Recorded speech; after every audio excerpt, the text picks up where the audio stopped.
First, drinking is down, but Budweiser stock is at a 6-year high. Then, Norway's bizarre secret to dominating the Olympics. And Apple is finally cashing in on the category it invented. This category, podcasts. This one, podcasting. 3 fantastic stories. Jack, let's hit the T-boy.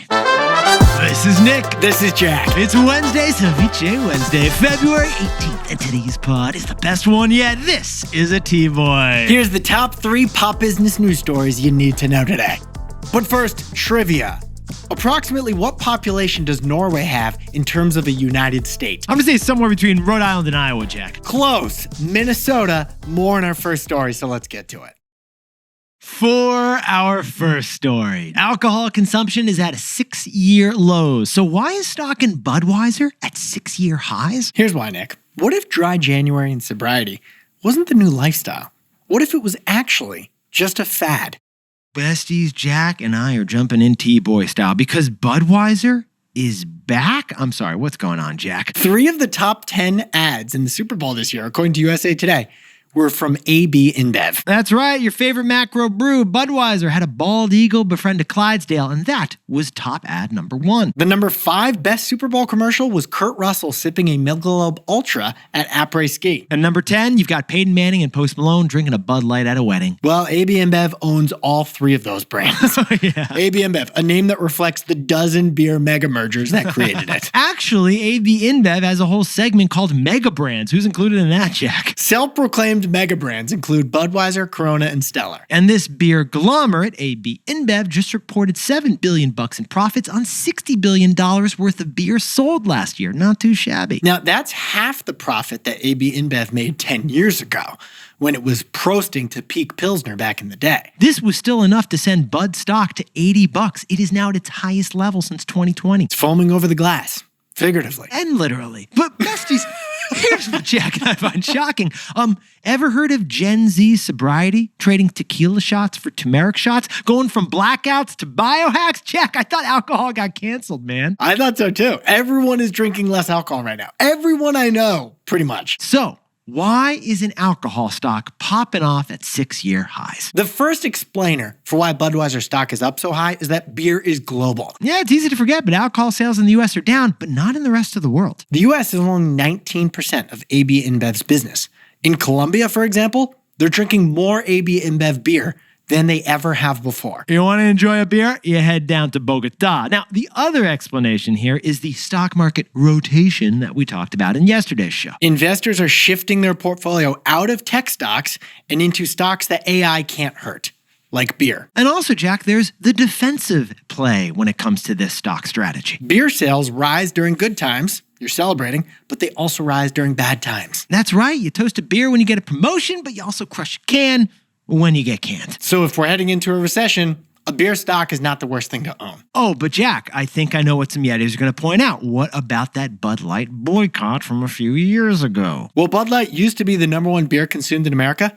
Now it's Michelob Ultra. Right. Which AB InBev also owns. Yeah, so Budweiser's winning either way. It's basically a right pint, left pint situation for our buddies over at AB InBev. So Jack, what's the takeaway for our buddies over at Budweiser? Less alcohol is a fad. We're calling it. And the reason we know? Less meat was a fad. Besties, back in 2019, Jack and I covered the Beyond Meat IPO. The plant-based meat was the rage. We even bought the stock. Back then, if you weren't vegan, you were definitely vegetarian or reducitarian. Eating less animal meat was millennial chic. You traded out your beef steak for your cauliflower steak. But Beyond Meat's revenue peaked in 2021. The stock is down 99.5% since then. And we think it's the perfect proxy for this alcohol situation. After all, people ate less meat for the same reason people are drinking less alcohol. For their health. Jack, we said it 100 times. The 3 industries most vulnerable to fads are the 3 Fs. Because food is full of fads, eating less meat, turns out, was a fad. But Nick, food includes beverages too. And that is why we think in a year or 2, or maybe 3, you're going to be back drinking a little bit more again. We think in a few years, dry January may get a little more wet like it used to be. So here's the theory, besties. Less alcohol is a fad. And Budweiser stock up 50%, that's because Wall Street agrees. For our second story, Norway, a country with just under 6 million people, is winning the Olympics. And it turns out Norway's secret to Olympic success is also an economic principle. Jack, let's whip out the scoreboard. Team USA, Olympics so far, how are we looking, my friends? Good numbers on the medals, but some of the biggest names have disappointed. They have. Lindsay got hurt, Ilya fell twice, and Michaela, she is medalist so far. Although today is the slalom, and that's her best competition. So pause the pod, watch it after. Italy is number 2 in the medal rankings, by the way, which would be Italy's best Winter Olympic performance ever. Isn't it wild how much of a home field advantage there is at the Olympics? I think it's technically a home ice advantage, Jack, but yes, that is wild. And yet the hottest country in the coldest Olympics so far is Norway. There's no home field advantage that will get you to beat Norway on the ice. Basically, the Vikings have sacked the podium. What kind of numbers are we looking at, Jack? Speed skating, curling, cross country. They are first in total number of medals and total number of gold medals. Jack, can we talk about Norway's Johan Husflot Klæbo, please? I know him better as the King Klæbo. He just won a record 9th gold medal. That's the most of any Winter Olympian. Dude, I forgot to mention, great highlight for Team USA, that mother of 2 who just won a gold medal at the age of 41. Pretty legendary. But still, Jack, this is Norway's 3rd straight Winter Olympics with the most medals. They now have the most total medals in Winter Olympic history. It's the biggest international victory for Norway since the Battle of Florvåg. Yeah. Oh, you hear that, by the way? That is Thor thundering for the Norwegian bobsled team. But here's the question. How is a country with the population of Minnesota beating the rest of the world? I'm sorry, Jack. How is a country with a population 2% of the United States have twice the number of medals? A country that's number 31 in GDP, but number 1 on the podium. Well, besties, we jumped in T-boy style, and it turns out the origin of Norway's success comes from its biggest defeat. The 1984 Olympics. Norway won just 3 gold medals. It was considered a national failure. So bad, the country was so upset that they launched an emergency plan involving the Norwegian government. They created what's called the Olympiatoppen, Yeah. a government organization for the recruitment and training of young athletes so that this 1984 failure never happens again. Norway even tapped into their famous oil reserve, which today is one of the largest sovereign wealth funds in the world. And they did it to fund what's today $400 million a year into their youth sports programs. Okay, that's impressive, but here's the key. Norway's approach to youth sports is the exact opposite of everything here in America. First, they have team camps. They get their Olympians from across all their sports to spend a lot of time together. Yeah, for example, last spring, they sent the whole Winter Olympic team of Norway over to Spain. Basically, hang out, get tan, and build bonds. That way, when they compete in the games, which they're doing right now, they're competing among their friends who they have great relationships with. Okay, also impressive. But what Jack and I find fascinating is what Norway does before all of that. What Norway does when the athletes are kids. Because the goal of youth sports in Norway isn't to win.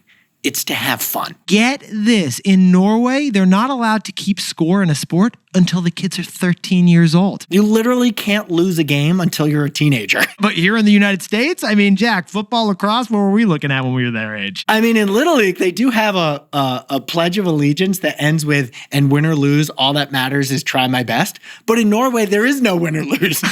Jack, in the United States, the focus is often on one sport, and that one sport you play is expensive. And then you get cut from the LAC team at age 9, and you think about it for the rest of your life. Just look at Inside Out 2. The anxiety that causes to kids is huge. On the other hand, in Norway, you try multiple sports. Those sports are affordable, and there's no middle-aged nightmare about some rando pee-wee hockey practice. In America, we treat recess like sports, but they treat sports like recess. And what's the result, Jack? We get burnout, they get gold. Yeah, I guess, Jack, as a backup second string, ready-to-go high school quarterback Always ready to go. in D2 college, you'd say Americans have optimized for college scholarships.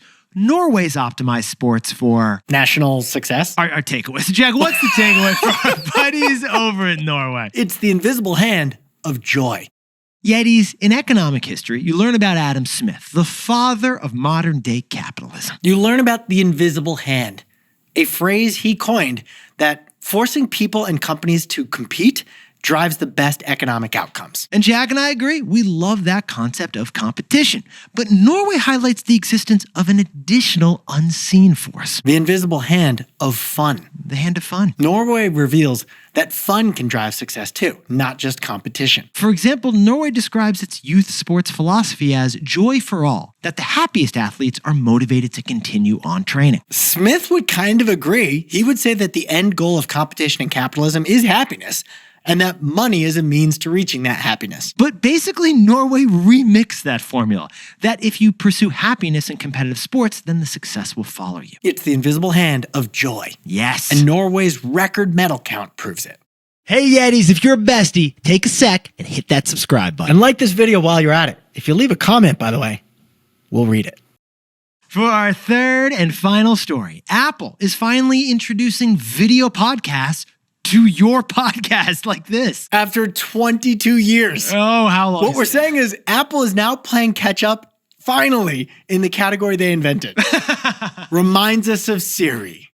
Besties, you probably didn't know that Apple did not invent the term podcast. No, a journalist did when they were writing about this new way to listen to things in the Guardian newspaper back in 2004. Basically, they took the term broadcasting of audio and they merged it with the fact you were listening on an iPod. And Apple has been benefiting from that coinage of a new term ever since then. But video podcasts actually go back that far too. Yeah, they do. I mean, Jack, you were working at a German bank back when we were living in the East Village, and you were doing German video podcasts. You have the old grammar, yeah? On the subway ride home, I tried to sharpen my German by listening to finance German TV, and it was actually on Apple Podcasts. Jack and I'd be whipping up dinner together. It'd be like, Mark Schnell, Nick, Mark Schnell. I'm like, all right, he's been watching his German pods again. But Apple made one critical technical error when they launched video podcasts 22 years ago. And here's the error. Unlike Spotify or YouTube, Apple said that video podcasts had to be a separate feed from your audio podcasts. And as two podcast hosts, we can tell you,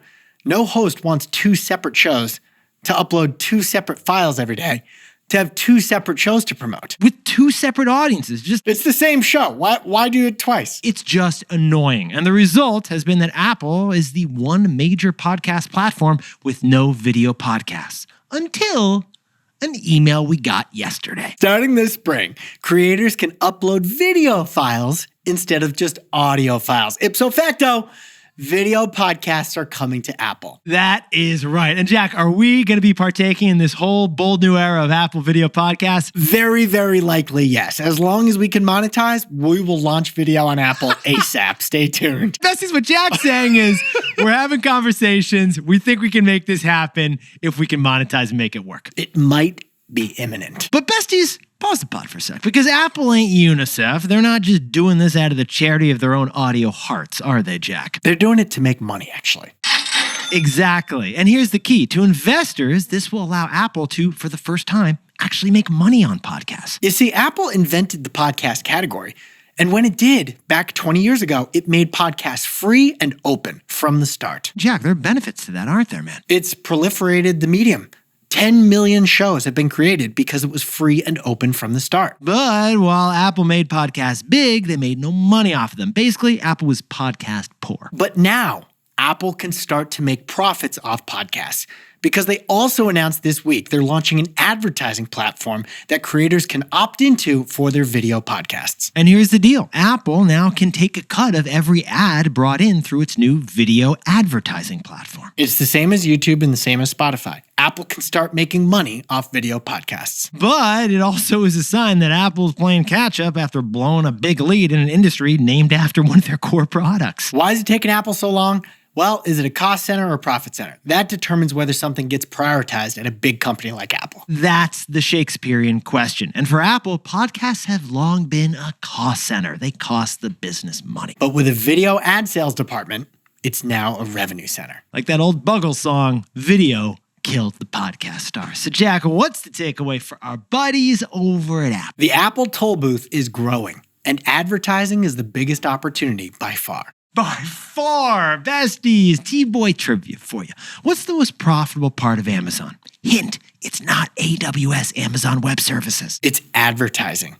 Advertising at Amazon has a huge profit margin and is now an $80 billion a year business. Jack, what about Alphabet? Our buddies over at Google, best stock of 2025, thanks to advertising. OpenAI just launched advertising. Meta, another $1 trillion company, only does advertising. Same thing, it's all ads. Now, Apple has largely kept their advertising limited, like to the App Store having ads or Apple News having ads. But with Apple's new product pipeline stagnant and with new iPhone upgrades being very incremental, Apple's jumping into the ad swimming pool deeper than ever before. And it all begins with the video pod. Jack, could you whip up the takeaways for us for Ceviche Wednesday? Norway is leading both in total medals and gold medals thanks to their youth sports philosophy. The invisible hand of joy. It breeds success too, not just competition. For our second story, Budweiser stock is at 6-year highs thanks to a bunch of reasons. But the biggest bet for Bud's future is that dry January is actually a fad, just like plant-based meat. And our third and final story, Apple is finally letting podcast listeners see the hosts without going to YouTube. Yeah, it's us over here. Well, it's all because of video advertising. That will be the newest revenue over at Apple.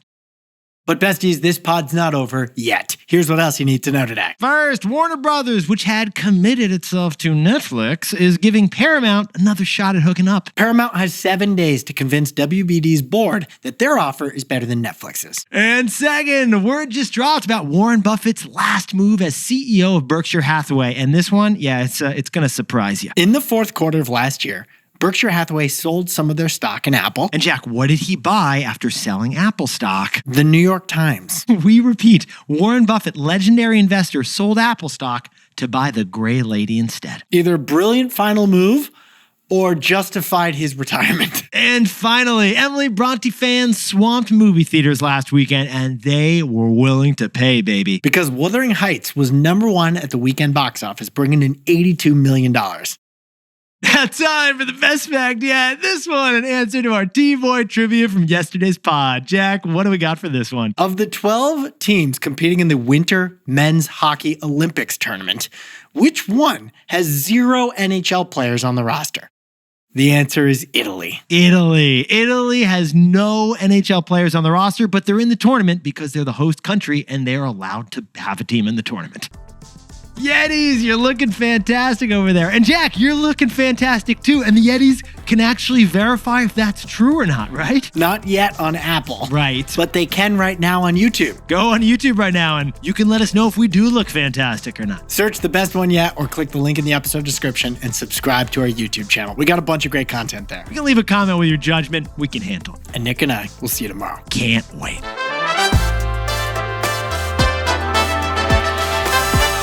And before we go, a happy birthday to legendary Yeti Marley Miranda from lovely Charleston, South Carolina, thriving right now with 3 under 3. She's in her stay-at-home era, and she is crushing it as a Charleston Moms ambassador. And a happy 66th birthday to Gene Rubin, celebrating in the lovely city of San Antonio. Happy birthday to Derek Borelski, turning 40 with a baby and a new startup. Oh my goodness, this man is doing everything. Oh, and he's celebrating on Hawaii, not too shabby. And MB Mark from Duluth, Minnesota is getting the best birthday yet, and Gloria is getting the assist. Happy birthday to Travis Batman Davis in Bend, Oregon. And David Chen enjoyed that 31st birthday up in Ontario, Canada. Happy birthday to Connor Malloy in Greenwich. And Shayla Canty Smith has got 20 years of military service. Thank you, Shayla. And a birthday from Georgia. We'll see you at our DC show. Happy birthday to Andrew Chagrin. Turning 12 years old in Chicago, this man came to our last live show. And he's doing logistics even as a teenager. And Aaron and Tatiana, congratulations on the IVO, the initial baby offering.